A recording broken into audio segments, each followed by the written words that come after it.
Hi, my name is Lauren, and I'm a nurse here at the Pregnancy Network. If you recently found out you're pregnant and you're not sure if you want to carry your pregnancy to term, you may have looked up the abortion pill and you may be curious what all it involves and how it works. So, the abortion pill is typically prescribed by an abortion clinic for a pregnancy that is 10 weeks or fewer in gestation. And what we mean by that is that it's been 10 weeks or fewer since the first day of your last period.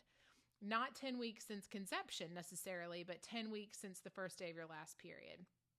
So the first pill is called mifepristone, and mifepristone is designed to cut off the progesterone supply to the baby.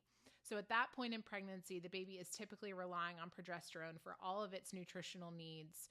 And so cutting off progesterone is typically enough to stop the baby's heartbeat and stop development. The second pill that's taken and is typically given to you to take at home a couple days later is misoprostol. And misoprostol is designed to tear the uterine lining away from the uterus and cause bleeding and cramping. But remember, at that point, the baby has already implanted into the uterine lining.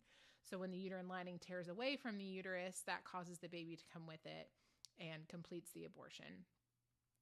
Because it's taken at home where there's a lot of bleeding and cramping and typically not any sort of medical professional nearby, it can be scary and it can be traumatic.